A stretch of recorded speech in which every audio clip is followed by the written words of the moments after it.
Chers amis Homo sapiens, bonjour. Bienvenue sur CLTV pour une émission spéciale consacrée à la 31e édition de la Fête de la Science en partenariat avec l'espace Mendes France. Une fête de la science que nous allons développer ici avec deux invités, deux hommes de science.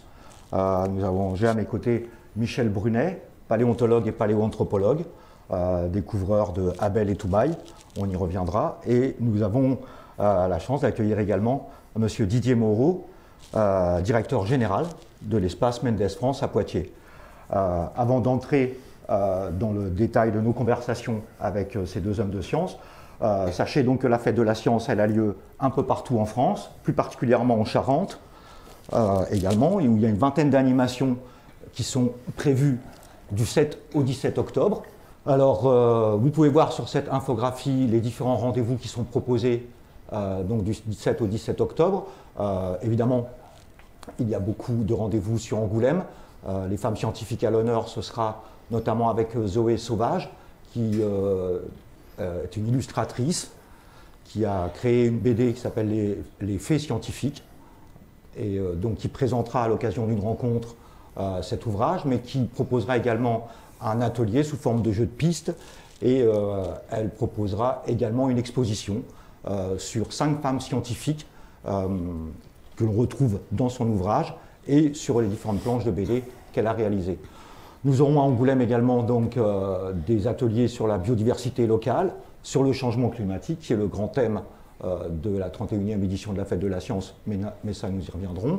La chimie de demain, c'est plutôt la chimie biosourcée, comment remplacer en fait effectivement la chimie des énergies fossiles par la chimie des plantes et des algues, on va dire. Les formes de vie extraterrestres, ça c'est des terminales du lycée Marguerite de Valois qui ont travaillé sur ces formes de vie extraterrestres en partant du principe que nous avons découvert depuis quelques années des exoplanètes un petit peu partout autour de notre système solaire, et donc leur idée c'est d'imaginer ces exoplanètes et d'imaginer quelles pourraient être les formes de vie sur ces exoplanètes. Voilà, vous pouvez voir également donc à Soyaux, on va travailler sur l'ADN, qui est inclus en tant que cluédo-moléculaire, c'est-à-dire comment, à travers l'ADN des cellules, on peut déterminer l'identité de quelqu'un. La couronne, ce sera la protection de l'environnement. Château-Bernard, des observations du ciel.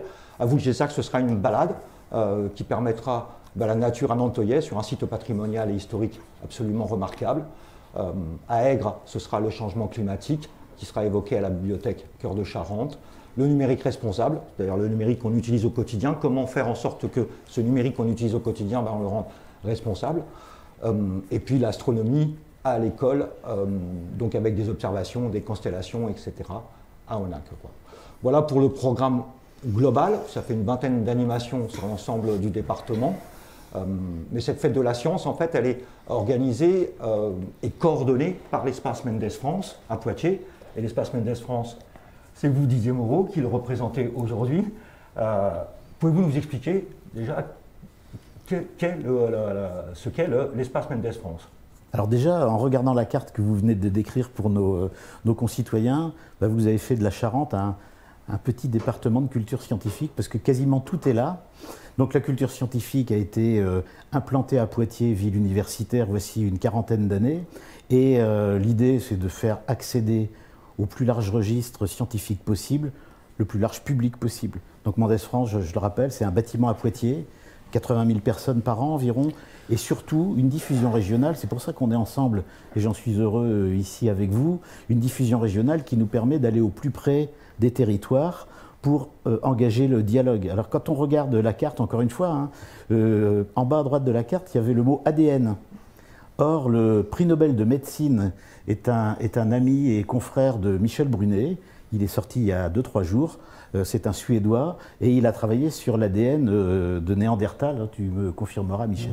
Donc, pour vous dire qu'entre l'ADN, l'astronomie, le climat, la chimie biosourcée, très important, car la science travaille beaucoup sur les alternatives. Une chose est de commenter les questions climatiques, une autre chose est de mobiliser une compréhension, parce qu'il faut toujours vivre en connaissance de cause, je le dis souvent, une compréhension de nos concitoyens de ce vers quoi les scientifiques vont pour nous aider à engager et à mobiliser cette mutation qui est devant nous et qui va durer des décennies. Donc la fête de la science, en fait, c'est le temps, sur 15 jours à peu près, qui nous permet de mobiliser les scientifiques, mais on a la chance, dans cette partie de la région Nouvelle-Aquitaine, d'avoir avec l'Espace Mendès France un centre qui, tous les jours, 365 jours par an, propose à nos concitoyens des animations, des visites. Dernier point, je trouve que le département il est emblématique d'une véritable action de diffusion.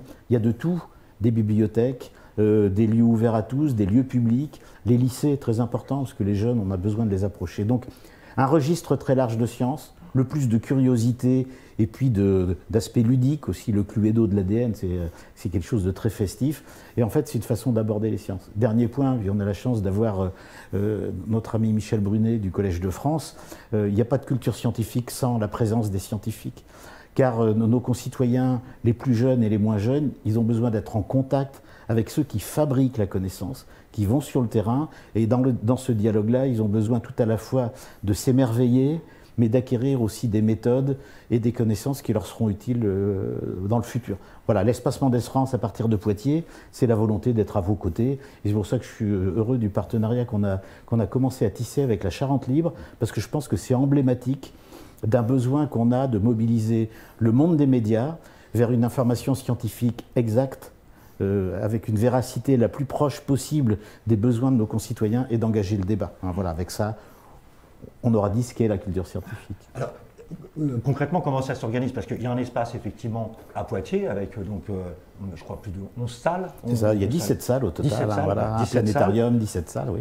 Donc, on va dire, il y a un espace intramuros, c'est ça. Et il y a un espace hors les murs. Donc, voilà, c'est ça. Donc, l'Espace Mendès France, dès le début des années 2000, a souhaité s'implanter dans la région Nouvelle-Aquitaine, Nord maintenant, mais à l'époque Poitou-Charentes. Donc nous avons une antenne à Saintes qui nous permet de couvrir la Charente-Maritime. Nous sommes en train de passer des accords pour aller sur La Rochelle.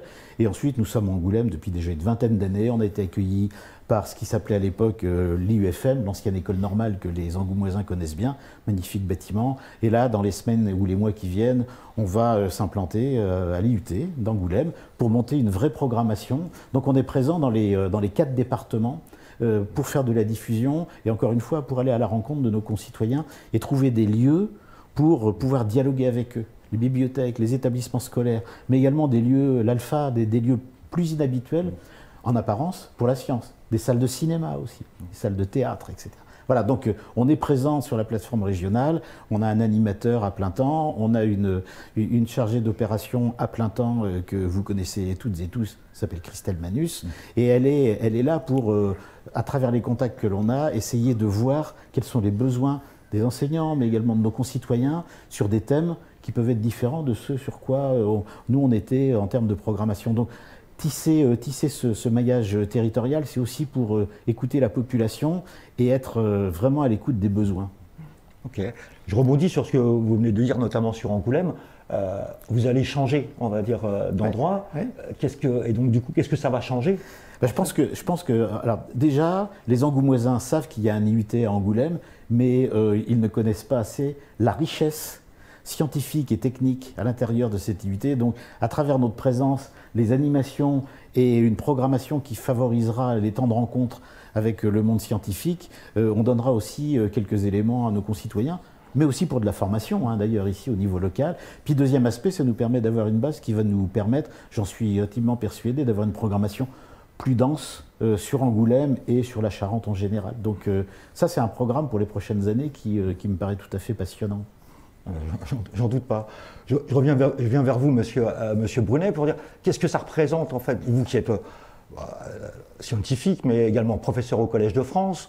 C'est pas incompatible. Non, non, pas du tout, au contraire. Et qui représente pour vous l'espace Mendès France? L'espace Mendès France, c'est un lieu de rencontre, c'est un lieu de partage, c'est un lieu où on rêve. C'est un lieu pour les enfants, mais pour les adultes aussi. Mais je crois qu'il y a 2 mots importants, partage et rêve. La science, c'est du rêve. Et parfois, ce rêve devient réalité. Et les scientifiques ont beaucoup de chance. parce que ils ont une vie de rêve. Ils ont le droit de rêver, effectivement. Oui, et je crois que on parle de la fête de la musique, on parle de la nuit des idées, on parle de la nuit des étoiles, on parle de la fête de la science. Tous ces moments particuliers sont des moments de partage et de rêve. Le rêve. Et je suis toujours émerveillé d'aller voir des enfants, d'aller dans des écoles. Je vais le faire, je crois, jeudi prochain. Le soir, je ferai une conférence et l'après-midi, je vais aller vers des enfants de classe élémentaire. Et c'est formidable, parce que ces gamins, ils ont besoin de rêver. Et l'espace Mendes France dont vous parliez, c'est l'endroit en Poitou-Charentes où passent le plus d'enfants. Et ces enfants, ils ont besoin de rêver. On est dans un monde, notre monde devient épouvantable. Quand vous regardez les informations, soit sur le journal, ou soit à la télé, soit si vous les écoutez à la radio, les informations réjouissantes deviennent de plus en plus rares. De plus en plus rares. Or, on a besoin de rêves. Une vie sans rêve, c'est pas vraiment une vie. Alors, vous avez justement rêvé longtemps. Toute ma vie, et je rêve encore. Mais vous avez déjà assouvi quand même quelques rêves. D'abord avec la découverte d'Abel en 1995. Vous pouvez nous en dire un petit mot? Oui, c'est pas... Comment dire? Vous savez, la découverte d'Abel, c'était malheureusement aussi quelque chose qui venait après le décès d'Abel. Abel était un collègue, un ami très proche, qui est mort en mission avec nous, sur le terrain, et il est mort avant que l'on trouve. Vous savez, on est dans le temps court, mais entre le moment où je suis parti, où j'ai quitté Poitiers pour faire des missions, pour essayer de voir du côté des origines ou de l'origine de notre famille, à nous, les humains, entre ce moment-là, où on pensait que le berceau de l'humanité était quelque part au pied de l'Himalaya, au Pakistan.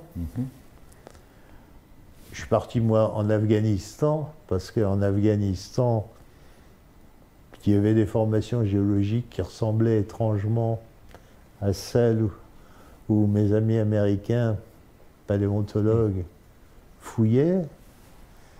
Et le moment où Abel a été trouvé au Tchad, j'ai fait un très grand périple sur le plan géographique, mais il s'est écoulé plus de 20 ans. Plus de 20 ans. Si à cela vous rajoutez que ça fait à peu près 30 ans qu'avec mon équipe, je fouille au Tchad. Alors bien sûr, on reste dans le temps court, mais 30 plus 20, ça fait 50. Et bon. Alors quand vous racontez tout ça à des enfants, ça les fait rêver. Ça les fait rêver.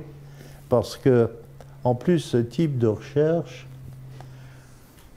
sont des recherches où on voyage, on fait des hypothèses, on va d'un point à un autre. Vous vous rendez compte, tous les kilomètres, je suis allé très haut vers le nord, je suis allé jusqu'en Antarctique. En Antarctique, à 30 millions d'années, entre 30 et 40 millions d'années, en Antarctique, il y a une forêt tropicale. Une forêt tropicale. Et quand vous êtes au bord, sur le rivage du continent antarctique, eh bien, vous retrouvez les feuilles de cette forêt tropicale. Et dans une forêt tropicale, vous avez quoi? Eh bien, des singes. À 35 millions d'années, on doit trouver des singes en Antarctique. Bon, je suis allé 3 fois en Antarctique, je n'ai pas trouvé encore de singes. Mais je suis certain qu'un jour, on trouvera. On trouvera. Et les singes qu'on trouvera là, en Antarctique, sont sûrement les ancêtres de ceux que l'on connaît en Amérique du Sud. D'ailleurs, quand je suis allé en Antarctique, à chaque fois, je suis parti du Chili, je suis parti d'Amérique du Sud pour aller en Antarctique. Je reviens à Abel, vous avez découvert, lui c'est un australopithèque en fait. Oui. Et c'est un australopithèque qui a été découvert à l'ouest de la vallée du Grand Rift. C'est un préhumain. Voilà, c'est un préhumain. C'est-à-dire préhumain, pré-homo. Dans l'état actuel des choses, des connaissances en l'occurrence, Toumaï est le plus ancien d'entre nous. C'est ça. Toumaï est bien bipède, il a un crâne de bipède. Et récemment, il y a même eu une publication qui a montré qu'effectivement que ce qui restait d'un fémur et puis quelques os de l'avant-bras montraient que il montre aussi que quand même, c'est bien bipède. C'est étonnant la science parce que avec un crâne vous arrivez à déterminer qu'on marchait sur 2 pieds. Vous savez, non mais ça c'est tout simple. Alors là c'est vraiment très simple. On est bipède. La colonne vertébrale se met sous le crâne. Donc, le trou occipital, c'est là que va se mettre la colonne vertébrale, c'est par ce trou occipital que passe la moelle épinière. Elle est sous le crâne. Si vous regardez le crâne de votre chien, qui est à 4 pattes, lui, eh bien, son trou occipital, il est derrière la tête. Et donc, vous avez toute une bascule. L'anatomie, c'est de l'horlogerie de précision. Alors, en ce qui concerne, il y a eu toute une polémique autour du fémur de Toumaï.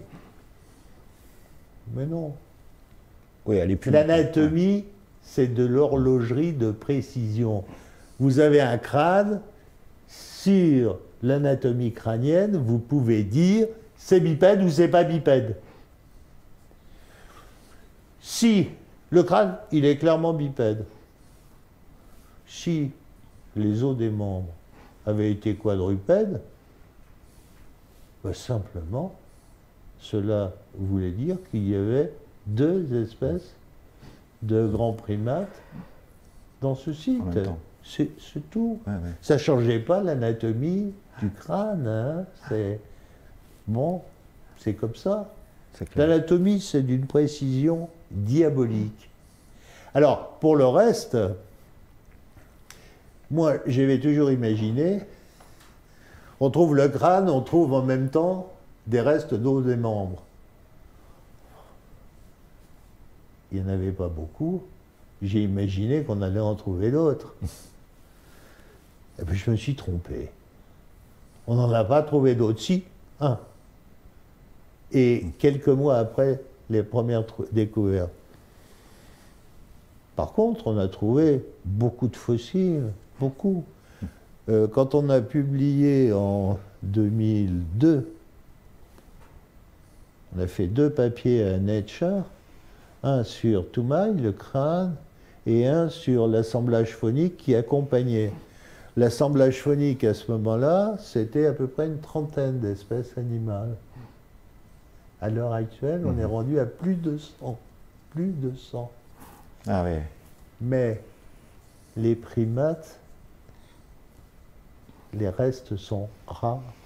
On en trouvera d'autres, On en trouvera d'autres, ouais, Bien certainement. sûr. Certainement. Bien sûr. Quand on entend M. Brunet, là, M. Moreau, donc c'est un paléontologue, paléoanthropologue, quoi. C'est donc des sciences, en fait. C'est une parmi toutes les sciences, en fait, finalement, qui sont développées, ou en tous les cas racontées à l'espace Mendes France. En quoi c'est important d'être aussi orienté à la fois sur les sciences d'avenir, mais également sur ces sciences, en fait, qui parlent de notre passé, de notre histoire. Les sciences du passé racontent notre présent et nous permettent de réfléchir à notre avenir. C'est un slogan que Michel emploie depuis longtemps. Autre point par rapport à ce que vous venez de dire, vous l'avez dit, c'est un scientifique. Or, il a depuis 30 ans montré, et l'espace Mendes France à sa suite, combien les sciences avaient évolué. On ne travaille pas tout seul, on travaille à l'international. Dernier point, Michel Brunet a innové sur la manière dont il faisait ses investigations à travers ce qu'on appelait à l'époque les nouvelles technologies. Il a été dans les tout premiers à utiliser les équipements gigantesques du CERN, hein, tu confirmeras, sur des choses absolument improbables. Donc la pluridisciplinarité, c'est un mot un peu compliqué, mais c'est très concret. On a besoin d'un faisceau de compétences scientifiques et donc Michel Brunet, en tant que paléoanthropologue, pour interpréter tout ça, il a besoin d'un orchestre, et d'un orchestre scientifique, technique, technologique. Et nos concitoyens, depuis 30 ans, on leur a expliqué comment les sciences évoluaient de concert. Donc je crois que c'est important de montrer, c'est ça les sciences dans la société en fait. Et Michel Brunet, puis son défunt confrère et ami Yves Coppens, ont fait partie de celles et ceux qui à la fois montraient que la méthode scientifique, la capacité de débattre, on vient de parler juste un petit peu de polémique, tout ça, ça fait partie d'une science en train de se faire, et ça, il faut la partager avec nos concitoyens pour qu'ils gardent la confiance dans la parole des scientifiques. Là, on est sur un sujet qui est emblématique, mais il y a des sujets beaucoup plus difficiles. L'énergie en fera partie dans les temps qui viennent, les histoires de ressources en eau, de ressources, etc. On a besoin d'une légitimité et d'une confiance dans la parole des scientifiques. Et Michel Brunet fait partie de celles et ceux qui, depuis une trentaine d'années, ont conquis une part de l'imaginaire de nos concitoyens. C'est vrai ici, on a fait des conférences aux États-Unis ensemble. Bientôt, il part au Tchad pour inaugurer une exposition qu'on a conçue avec lui, avec l'espace Mendes France. Et ce qu'il vient de dire, et j'en finis là, son périple afghan, pakistanais, etc., etc., Irak aussi, on est en train d'en faire une grande exposition photo pour montrer effectivement que tout ça, c'est une aventure humaine. Ok. Donc, en quoi il est important, M. Brunet, d'être instruit, pour le Kidam, d'être instruit finalement de ces découvertes et de cette évolution de la science? Qu'est-ce que ça apporte? Qu'est-ce que peut apporter le paléoanthropologue aux gens d'aujourd'hui? Qu'est-ce qu'il peut apporter comme élément? Pour reprendre ce que vient de dire mon ami Didier, je dis souvent que la paléontologie, c'est une science du passé pleine d'avenir.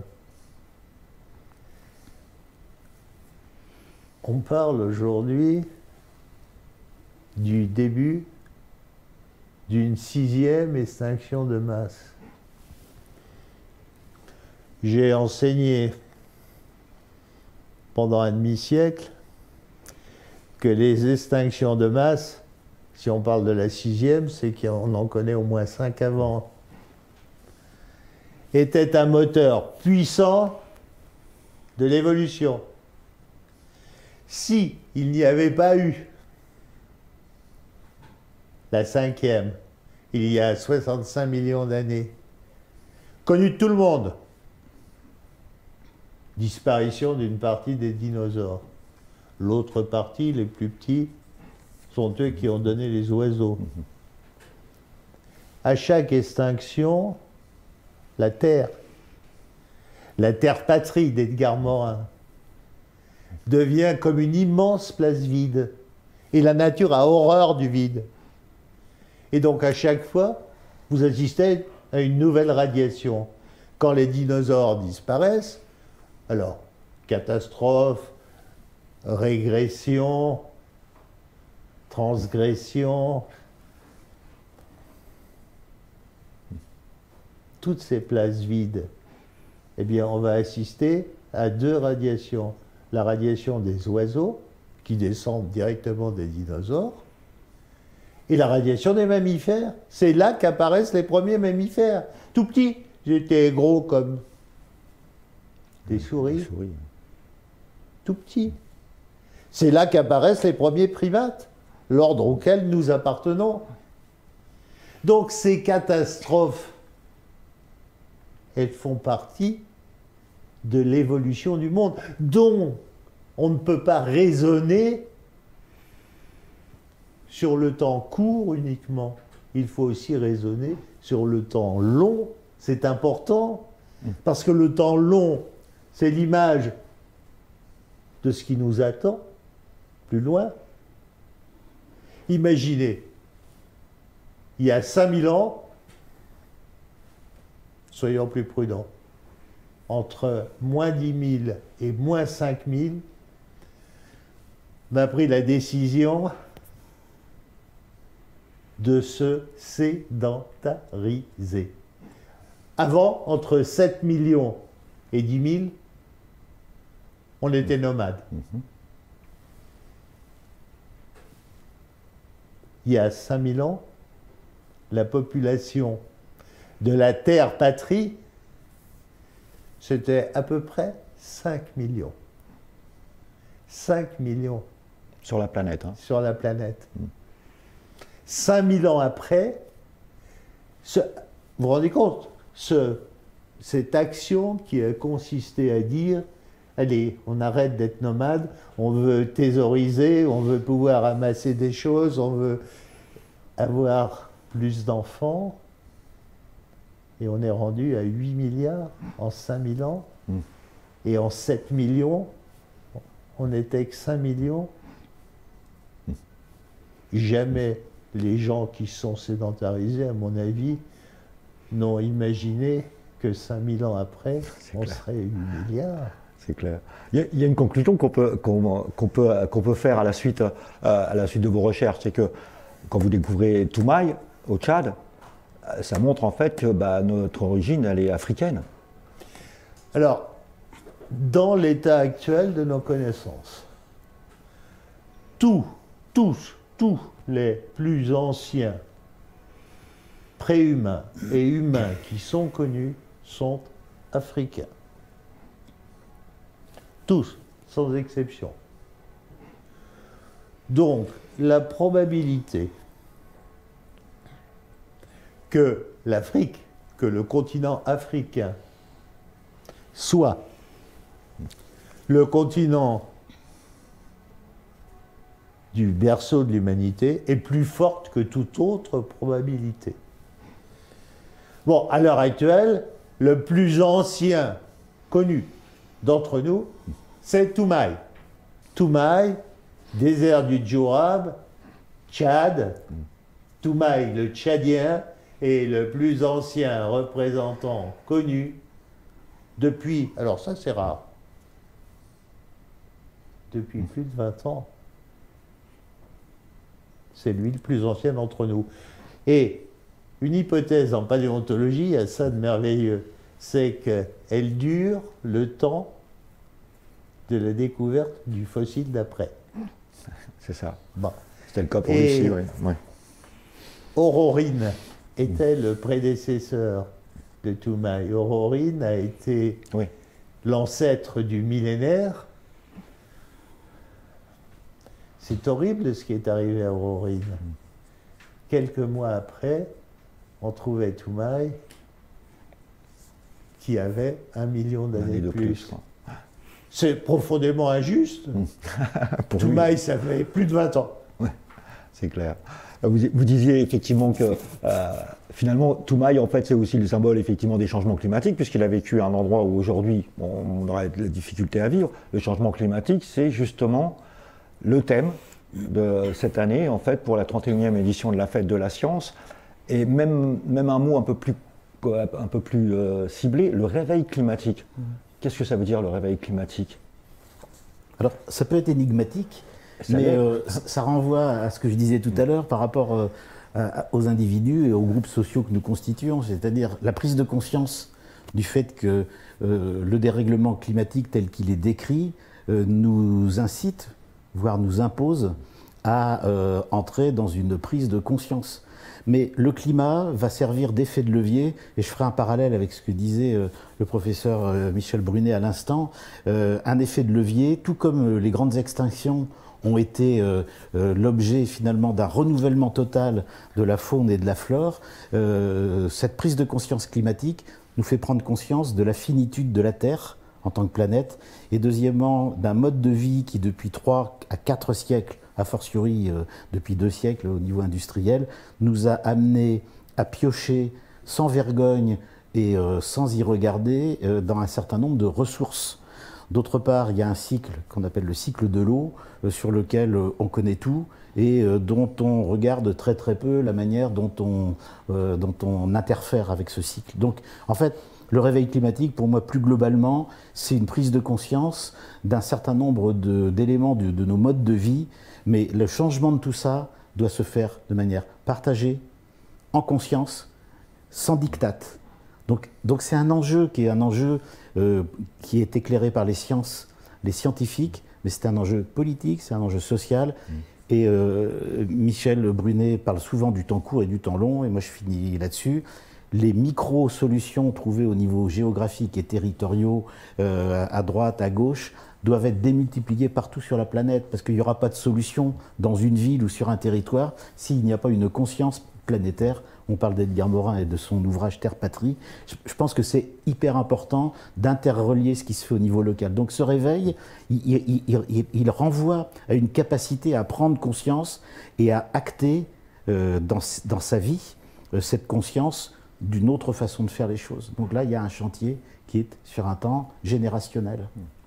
Ça veut dire, et ce sera ma dernière question, ça veut dire que la science, elle a à l'avenir peut-être un rôle politique auprès du Kidam?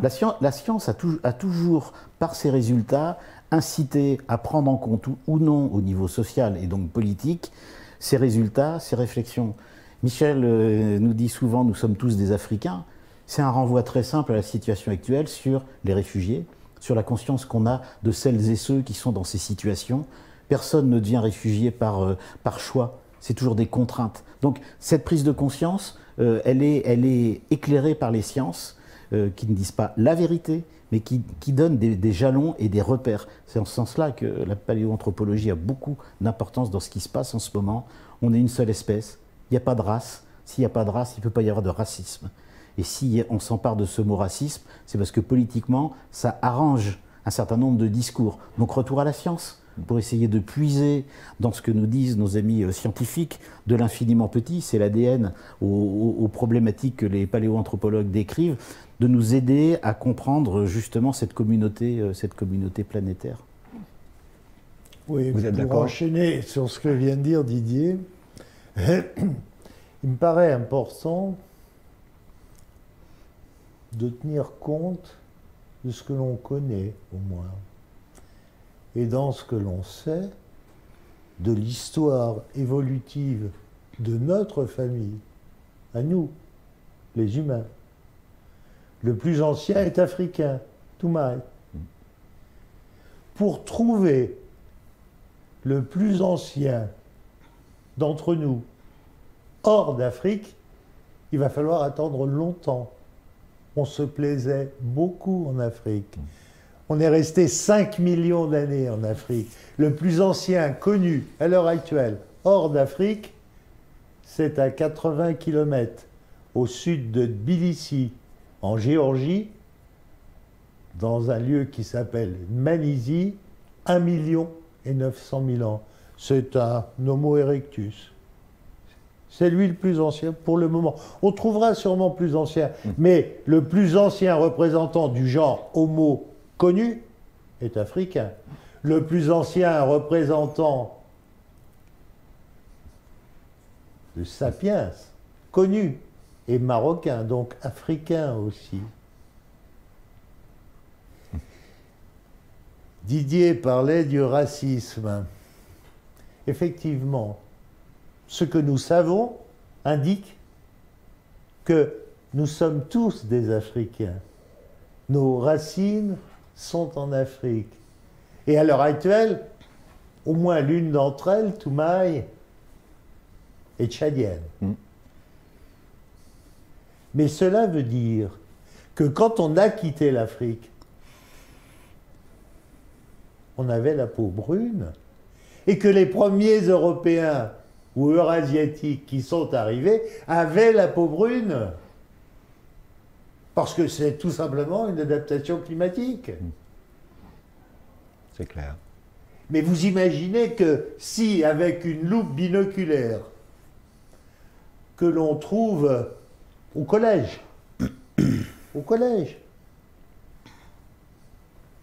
on prend un morceau de peau, on regarde. La couleur de notre peau est produite par un pigment qui s'appelle la mélanine. Cette mélanine vient des mélanoblastes. Intuitivement, on pourrait penser que quelqu'un qui a une peau brune a plus de mélanoblastes que quelqu'un qui a une peau blanche. Eh bien non, c'est faux. C'est la même. Il y a autant de mélanoblastes d'un côté que de l'autre. C'est simplement une question de répartition de la mélanine. Mais vous vous rendez compte ce que ça a fait comme drame, comme horreur? Est-ce que ça continue à faire? Est-ce que ça continue à faire? Oui, malheureusement oui. Mais peut-être que justement vos propos et vos recherches en fait permettront en fait de passer au-delà. Alors permettez-moi de citer cette phrase de Nelson Mandela. Et ce sera notre conclusion. Personne ne naît en haïssant autrui pour la couleur de sa peau ou la nature de sa religion. Et je voudrais terminer, puisque on a parlé de notre terre patrie, des changements climatiques. Saint-Exupéry cite à un moment dans un de ses ouvrages cette phrase qui, à mon sens, est d'origine amérindienne. Nous n'héritons pas la terre de nos ancêtres, nous l'empruntons à nos enfants. Ben écoutez, merci beaucoup. Merci d'avoir accepté cette invitation et de nous avoir voilà, expliqué un petit peu ce qu'était à la fois l'espace Mendes France et puis ben voilà, un petit peu d'où nous venons.